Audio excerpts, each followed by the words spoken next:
જો તો આપણે 11મા ધોરણના છેલ્લા યુનિટ 5મા યુનિટનો બીજો પાઠ શ્વાસોચ્છ્વાસ અને શ્વસન વાયુઓની આપણે એટલે કે શ્વસન તંત્ર શીખી રહ્યા છીએ. એમાં આપણે તંત્રમાં આપણે કીધેલું કે 3 દૃષ્ટિકોણથી એ તંત્ર શીખવાનું હોય: બાહ્ય રચના, અંતસ્થ રચના અને તંત્રમાં ચાલતી જૈવિક ક્રિયા.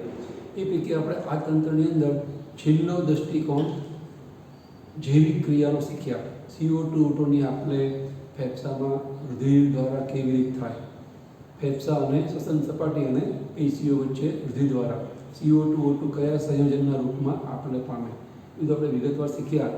છેલ્લે આપણે લાસ્ટ લેક્ચરમાં ફેફસાના કેટલી હવાના કદની ક્ષમતા એ વાતાવરણ સાથે હવાની આપણે કરે છે, એ ફૂફૂસીય કદ અને એની હવાની ક્ષમતા, એની કેટલીક વાતો કરી. TV, ERV, IRV, RV, FRC, IC, EC, VC અને TLC. એટલે લગભગ 8 પોઈન્ટ થાય. TLC, IRV, ERV, EC, IC, RV, FRC, VC ને TLC. 9 પદ થયા.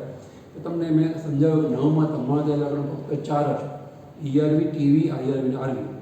આપણે બાકીના 5 તે બધાના સરવાળાઓ જ છે. તમને યાદ રહી જાય એવું છે. આટલું આપણે આ શ્વસન તંત્રમાં શીખ્યા છીએ. હવે એથી આપણે આગળ જઈએ છીએ. હાથનો જે પહેલો એંગલ છે એ શરૂ કરીએ છીએ. આપણે અગાઉ સરળ સમજાવેલું કે આની અંદર આપણને અંતસ્થ રચનામાં ખાસ વિશેષ કોઈ માહિતી આપી નથી. ફેફસાનું કે શ્વાસનળીનું આડછેદ દઈ અને રચનાનું કોઈ મેટર આપણને આપેલું નથી. એટલે અહીંયા 2 દૃષ્ટિકોણથી આ શ્વસન તંત્ર શીખવાનું રહે: બાહ્ય રચના અને જૈવિક ક્રિયા. એ પૈકી આપણે જૈવિક ક્રિયાવાળો મુદ્દો પૂરો કર્યો. હવે આપણે જોઈ રહ્યા છીએ શ્વસન તંત્રની બાહ્ય રચના. પહેલો આસ્પેક્ટ દૃષ્ટિકોણ હવે આપણે જોઈએ છીએ. હવે તંત્રમાં બાહ્ય રચનામાં જે પણ આપણા તંત્ર દેખાય છે, કોઈ પણ અંગતંત્ર છે એ અંગોથી બને. શ્વસન તંત્ર શ્વસન અંગોથી બને. જેમ પાચન તંત્ર પાચન અંગોથી બને. એમાં આપણે હંમેશા 2 ભાગ પાડીએ છીએ: મુખ્ય અંગો અને ગૌણ અથવા સહાયક અંગો. એની વાત આપણે અગાઉ પાચન તંત્રમાં સમજ્યા છીએ. 7મા પાઠમાં દેડકા વખતે પણ સમજાવ્યું હતું કે મુખ્ય અંગનો મતલબ જે જૈવિક ક્રિયા એ તંત્રની છે એ અંગ દ્વારા થાય છે, કે જેને આપણે મુખ્ય કહીએ છીએ. અને સહાયક કે ગૌણનો મતલબ એ અંગો, સહાયક અંગો એવા અંગો છે કે જે એ તંત્ર જે મુખ્ય જૈવિક ક્રિયા કરનારા મુખ્ય અંગો છે એને એ જૈવિક ક્રિયા કરવામાં સહાય કરે છે. એની જરૂર તો છે જ. ગૌણનો મતલબ હોય તોય ચાલે, ના હોય તો ચાલે, એ અર્થમાં ગૌણ નથી. મુખ્ય અંગ જેટલી તે એમની પણ હાજરી અનિવાર્ય છે, ઇક્વિવેલન્ટ અનિવાર્ય છે. પણ જે એ તંત્રની જૈવિક ક્રિયા છે, જેમ કે પાચન તંત્રમાં પાચન ક્રિયા, તો આપણે જોયું કે યકૃત અને સ્વાદુપિંડ એ કોઈ પાચન ક્રિયા નહીં કરતા. એટલે કે એમાં ખોરાક દાખલ થાય અને ખોરાકનું પાચન કરે એવું એમાં ના થાય. એ તો જે મુખ્ય પાચન માર્ગ છે, મુખદ્વારથી લઈ અને મળદ્વાર સુધીનો સંપૂર્ણ પાચન માર્ગ, એમાં સ્વાદુરસ અને પિત્તરસ રૂપી પાચક રસ ઠાલવે છે. પાચન ક્રિયા તો એ પોલાણમાં જ થાય છે, નહીં કે સ્વાદુપિંડ અને યકૃતમાં. એટલે આપણે સ્વાદુપિંડ અને યકૃતને સહાયક ઉપાચક અંગો કહીએ છીએ, ગૌણ પાચન અંગો કહીએ છીએ. પણ એ ના હોય તો પિત્તર સ્વાદુરસ ના હોય, પાચનની ક્રિયા શક્ય બને જ નહીં. એવી રીતે અહીંયા પણ મુખ્ય અંગ એ શ્વસન તંત્રમાં એક જોડ ફેફસા છે અને એની જોડે જોડાયેલી નળી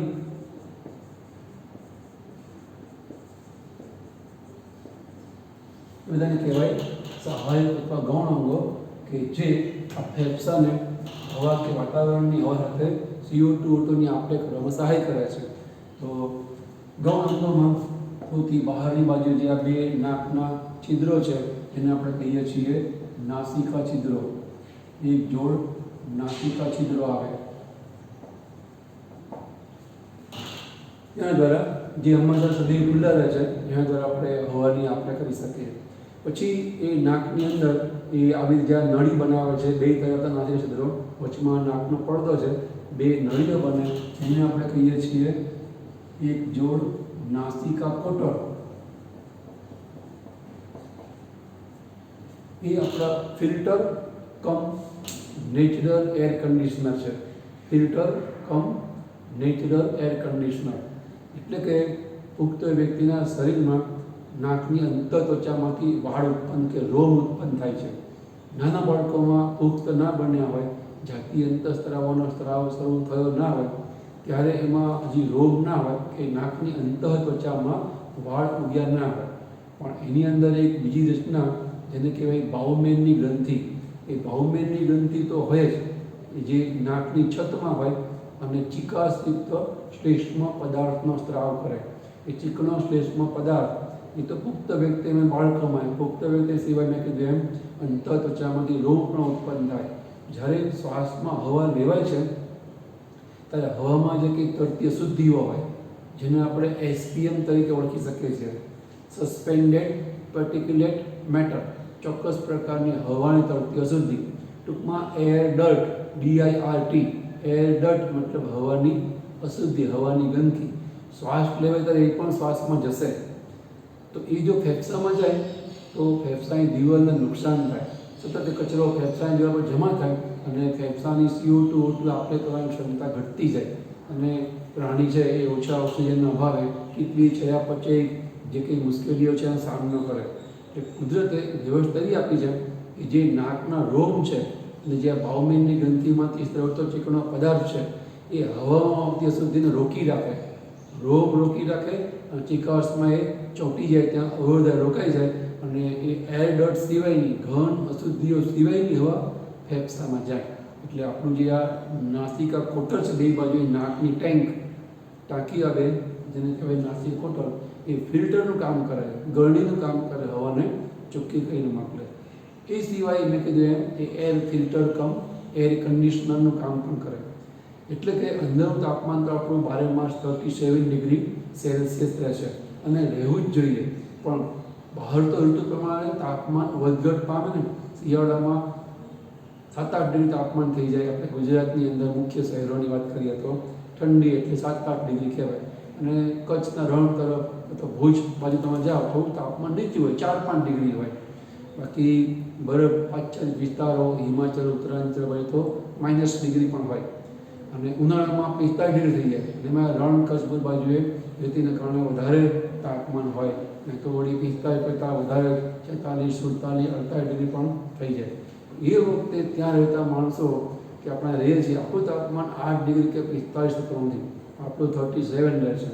તો જ્યારે આપણે શ્વાસ લઈએ છીએ, 12 માસ લઈએ છીએ, તો શિયાળામાં જ્યારે આપણે શ્વાસ ભરીએ તો એ હવાનું તાપમાન તો બહુ ઓછું છે, 7 ડિગ્રી સેલ્સિયસ તાપમાન નથી, એ તો 8 ડિગ્રી તાપમાન છે.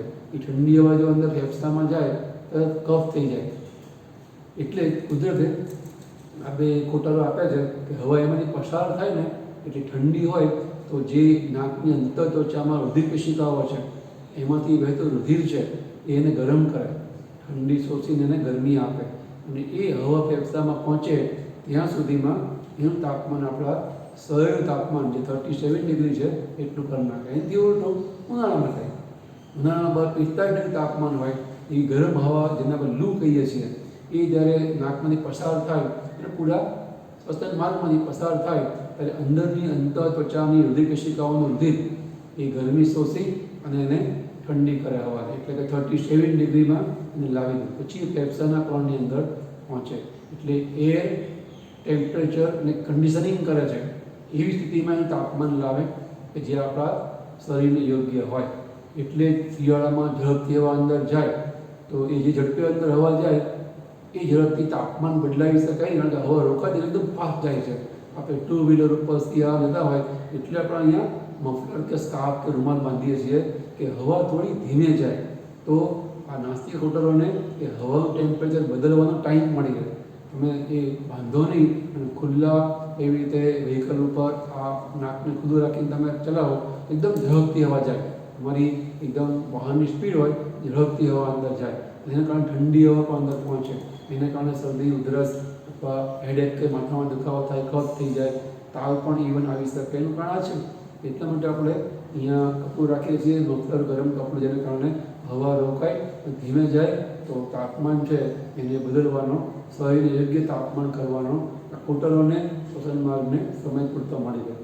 તો આ બીજી રીતના ગૌણ સહાયકમાં નાસિકા છિદ્રો પછીની નાસિકા કોટરો. એ અંદરની બાજુએ કોટરો જ્યાં ખુલ્યા નળી માટલી અંદરની બાજુએ એને આપણે કહીએ છીએ કંઠનળી. આપણે કંઠનળીને પાચન તંત્ર વખતે સમજ્યા છીએ.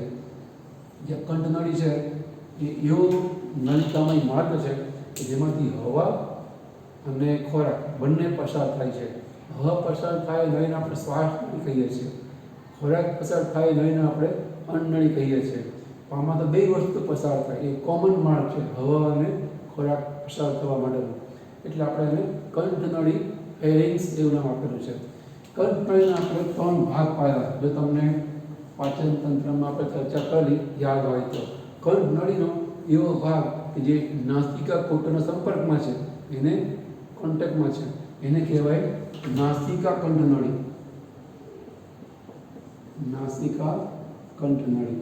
પછી કંઠનળી આગળ પસાર થાય, બરાબર મોઢાનું પુરાણ ત્યાં એને સંપર્કમાં રહે. મોઢાના પુરાણ કે મુખ ગુહા, એટલે મુખ ગુહા સાથે સંપર્કમાં રહેતી કંઠનળી, એટલે એને આપણે કહીએ છીએ મુખ કંઠનળી. એના પછી એકદમ નીચે શ્વાસ નળી આવશે. શ્વાસ નળીની ટોચ ઉપર આપણને અવાજ ઉત્પન્ન કરી શકાય એવું સ્વરયંત્ર કુદરતે આપેલું છે. સ્વર પેટી અથવા તો સ્વરયંત્ર. એ સ્વરયંત્રના સંપર્કમાં છેલ્લે કંઠનળીનો ભાગ આવે. પછી તો 2 નળી અલગ થઈ જાય. ખોરાકની નળી પાછળની બાજુએ હોય અને હવા માટે શ્વાસ નળી અહીંયા આગળની બાજુ. આપણને ખબર અહીંયા આગળ શ્વાસ નળી હોય. તો એ શ્વાસ નળી સંપર્કમાં અહીંયા છેલ્લે કંઠનળીનો ભાગ પડેલો હોય. તો એને આપણે કહીએ છીએ સ્વર કંઠનળી, જે સ્વર પેટીના સંપર્કમાં છે. સ્વર પેટી મતલબ શ્વાસ નળી શરૂ થઈ ગઈ, તો કંઠનળી પછીનો ભાગ છે એ આવશે શ્વાસ નળી. શ્વાસ નળી લગભગ 12.5 સેન્ટીમીટર લંબાઈની આપણને જોવા મળે. અંદાજે તંદુરસ્ત વ્યક્તિમાં 12.5 સેન્ટીમીટર હોય. શ્વાસ નળી જેવી આપણી જે પાછળની જે મણકાઓ છે એને આપણે કશેરુકાઓ કહીએ છીએ. કરોડસ્તંભના મણકાઓને વિજ્ઞાનની ભાષામાં કશેરુકાઓ કહેવાય. એ કશેરુકાઓ જે પાછળની ઉરસીય કશેરુકા છે. ઉરસ મતલબ છાતી. છાતીની પાછળ બરાબર સામે આવેલી કશેરુકાઓને કહેવાય ઉરસીય કશેરુકા. 5મા નંબરનો મણકો, 5મા નંબરની ઉરસીય કશેરુકા બરાબર એની સામે શ્વાસ નળી પહોંચે એના 2 ભાગ થઈ જાય. એટલે એ 2 ભાગમાં વહેંચાય શ્વાસ નળી, એને આપણે કહીએ છીએ વાયુવાહિની. ડાબા જમણા ફેફસામાં દાખલ થાય એટલે એ એક જોડ હોય, એક જોડ વાયુવાહિની. એના પછી એ બંને વાયુવાહિની ફેફસાની અંદર દાખલ થાય એટલે કિત્રીય બ્રાન્ચિંગ, કિત્રીય શાખાઓમાં ફેરવાય. એને આપણે કહીએ છીએ પ્રથમ શ્વાસ વાહિની, પછી દ્વિતીય શ્વાસ વાહિની, પછી તૃતીય શ્વાસ વાહિની. તૃતીય શ્વાસ વાહિની પણ એકદમ સૂક્ષ્મ શાખાઓમાં પછી વહેંચાય. એને આપણે કહીએ છીએ શ્વાસ વાહિકાઓ. અને શ્વાસ વાહિકાઓ પણ એકદમ હજુ પણ સૂક્ષ્મ વ્યાસ, એકદમ સૂક્ષ્મ વાળ કરતા પાતળા નળીઓમાં ફેરવાઈ જાય. વાળ કરતા પાતળા વ્યાસની નળીઓમાં ફેરવાઈ જાય. એને કહેવાય અંત્ય શ્વાસ વાહિકાઓ. અને એ શ્વાસ વાહિકાઓ જેમાં ખુલે એ ફેફસાની નાની હવાભરી કોથળીઓ જેને કહેવાય વાયુકોષ્ઠ. વાયુકોષ્ઠ છે એ ફેફસાનો રચનાત્મક અને ક્રિયાત્મક એકમ છે. ફેફસાનો રચનાત્મક અને ક્રિયાત્મક એકમ એ વાયુકોષ્ઠમાં ખુલે. વાસ્તવિકતામાં CO2ની આપલે એ વાયુકોષ્ઠમાં થાય. એટલે વાયુકોષ્ઠ જે ફેફસામાં હોય, મુખ્ય જે ફેફસા છે એનો ભાગ છે, તો એ એક્ઝેક્ટ કાર્યકારી ભાગ કહેવાય કે જેમાં CO2ની આપલે થાય. બાકી ત્યાં સુધીનો બધો આટલો ભાગ બધો આ બધા છે એ સંવહન માર્ગ કહેવાય. આટલો જે ભાગ છે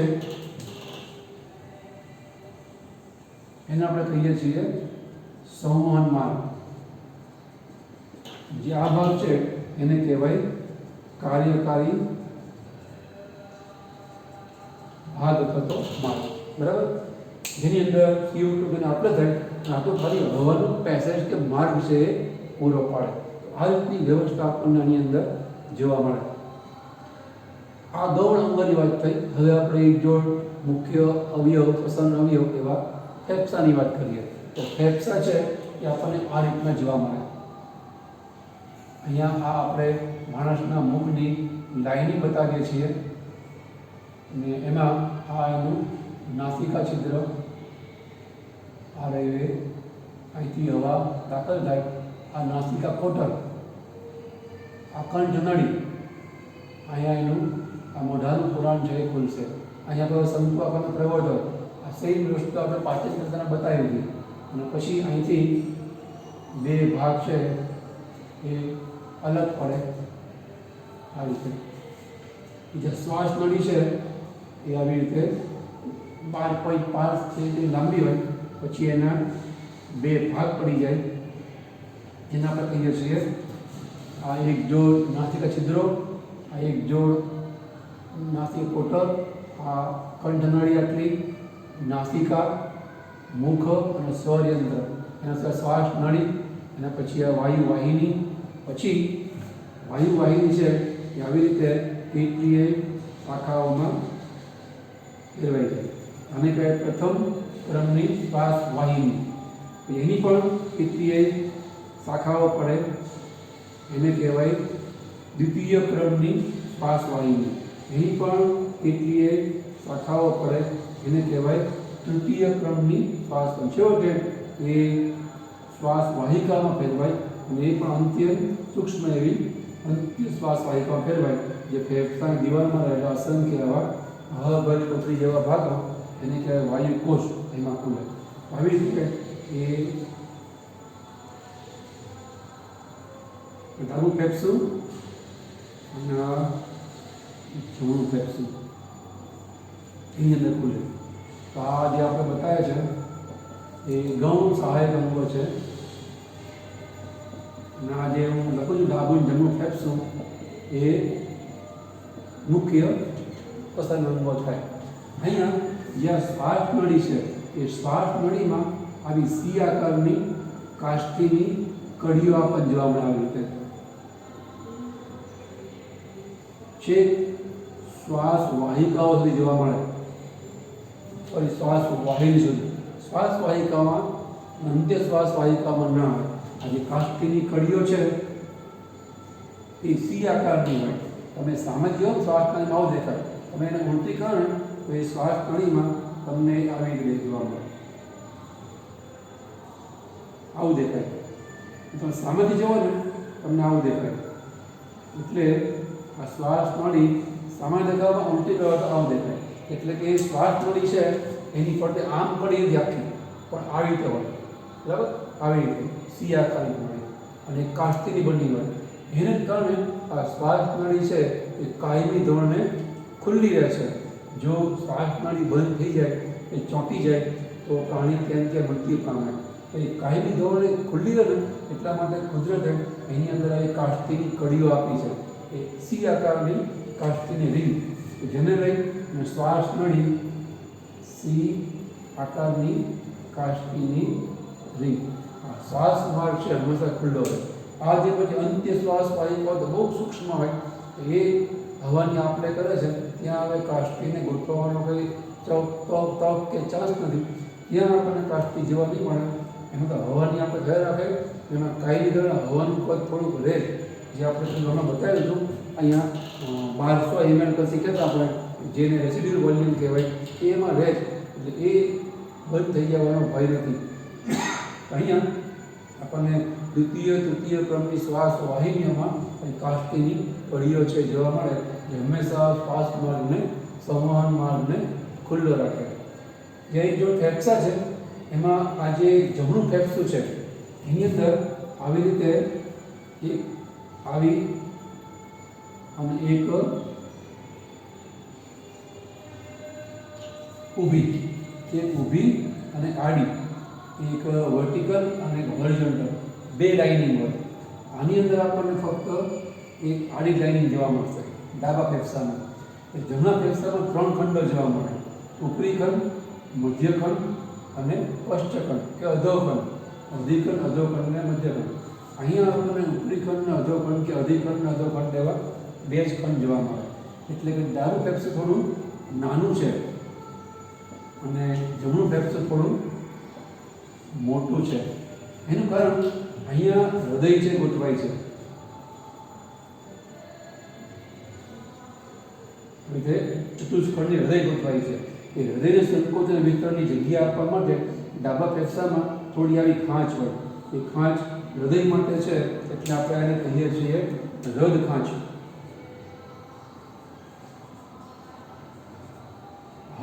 નોચ હૃદ ખાંચ તરીકે આપણે ઓળખીએ છીએ. એટલે આ ફેફસું નાનું છે, એટલે એમાં બે જ ખંડ જોવા મળે. અહીંયા હૃદય ગોઠવાયેલું, એટલે આપણે જાણીએ હૃદય છે એ લેફ્ટ સાઈડ હોય, એ ડાબું ફેફસું એ તરફે ગોઠવાયેલું હોય. તો ત્રાસું એને અહીંયા આપણે ખાંચ જોવા મળે, એટલે ડાબું ફેફસું આપણને નાનું જોવા મળે. જમણું ફેફસું આપણને થોડું મોટું જોવા મળે. મોટું હોય એટલે ભારે પણ હોય, દિવાલ જાડી પણ હોય. આ નાનું છે, હલકું છે, દિવાલ થોડી પાતળી હોય. આમાં 3 ખંડો છે. આમાં આપણને 2 ખંડો જોવા મળે. હૃદય ખાંચને કારણે આપણને આવું જોવા મળે. આ સિવાય ફેફસાની દિવાલની ફરતે એક આવરણ, 2 આવરણ હોય. એનું એક આવરણ બતાવું છું આવી રીતે, જેને કહેવાય ફેફસાનું આવરણ છે, એટલે ફૂફૂસ આવરણ. ફૂફૂસ એટલે ફેફસા, એની ફરતે આવરણ, ફૂફૂસ આવરણ. તમે સંધિ જોડો એટલે આવરણ ફૂફૂસ આવરણ. આ જે ફૂફૂસ આવરણ છે એને કહેવાય બાહ્ય ફૂફૂસ આવરણ. અને એક છે ને આ ફેફસાની દિવાલને લગોલગ ગોઠવાયેલું છે, એને કહેવાય અંતઃ ફૂફૂસ આવરણ. અંતઃ ફૂફૂસ આવરણ અને બાહ્ય ફૂફૂસ આવરણ. એમાં બહારનું એક પાસળી પિંજરને અડકતું હોય, ઉરસીય ગુહાને અડકતું હોય, અંદરનું ફેફસાને અડકતું હોય. એની વચમાં પ્રવાહી ભરી હોય. એ પ્રવાહી ઘર્ષણ નિરોધનનું કામ કરે. કારણ કે ફેફસા બાળક જન્મે ત્યારથી લઈ અને મરણ પર્યંત છેલ્લા સુધી સંકોચન વિસ્તરણનું કામ કરતા હોય છે. તો એ વખતે એને ઘર્ષણ લાગે નહીં, એટલે ઘર્ષણ નિરોધનનું કામ કરનારું એ દ્રવ્ય છે એ રહેલું હોય 2 ફૂફૂસ આવરણની વચ્ચે, અથવા એને કોષ્ઠાવરણ પણ કહેવાય.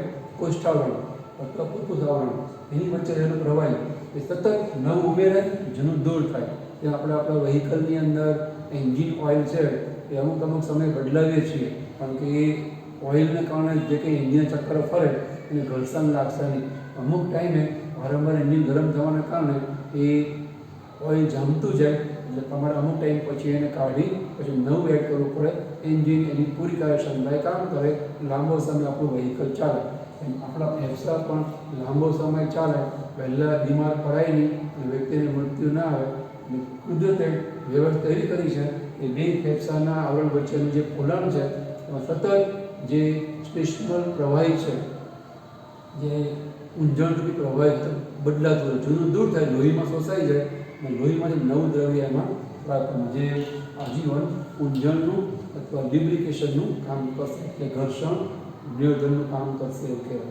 બાકી તો તમને ખ્યાલ આવ્યો છે ફેફસા છે લગભગ કથ્થઈ જેવા કલરના હોય, ફુગ્ગા જેવા હોય, સતત સંકોચન વિસ્તરણ પામે એવા હોય. અને ફેફસા જાતે સંકોચન વિસ્તરણ પામી શકતા નથી, કારણ કે આપણે ભલે અહીંયા બાહ્યરચના શીખીએ છીએ, અંતરરચનાવાળો દૃષ્ટિકોણ આપણને ચેપ્ટરમાં આપ્યો નથી, પણ તમે જો ફેફસાની દિવાલ છેદ લઈને જુઓ ને તો આપણને ફેફસાની દિવાલમાં કોઈ એના પોતાના સ્નાયુઓ દેખાતા નથી. એટલે કે ફેફસામાં સ્નાયુ પેશી છે જ નહીં, એટલે ફેફસા સ્વતઃ જાતે સંકોચન વિસ્તરણ કરી શકતા નથી. ઉરુસીય ગુહા ફૂલે એટલે એ પણ ફૂલે છે. ઉરુસીય ગુહા છાતીનું પોલાણ એ સંકોચાય, ફેફસા પણ સંકોચાય છે. એટલે ઉરુસીય ગુહાના કદમાં હતો ફેરફાર, એ ફેરફાર પ્રમાણે એ ફેરફારના તાલે તાલ એ ફેરફાર અનુરૂપ ફેફસાનું કદ પણ એ ફેરફાર પામે, એટલે ફેફસા પણ સંકોચન વિસ્તરણ પામે. પણ ઉરુસીય ગુહા છાતીનું પોલાણ સંકોચન વિસ્તરણ પામે તો ફેફસા જાતે સંકોચન વિસ્તરણ પામી શકતા નથી. એની અંતરરચનામાં પણ એટલા માટે કંઈ સ્નાયુઓ જોવા મળતા નથી. ટૂંકમાં એના માટે કુદરતે આપણને ફેફસા જેની પર ગોઠવાયા છે એ અહીંયા એક પડદો આપે છે, એને આપણે કહીએ છીએ ઉરોદર પટલ. નીચેનો ભાગ પેટનો એને આપણે ઉદર કહીએ છીએ, ઉપરનો ભાગ છાતીનો એને વિજ્ઞાનની ભાષામાં ઉરસ કહેવાય.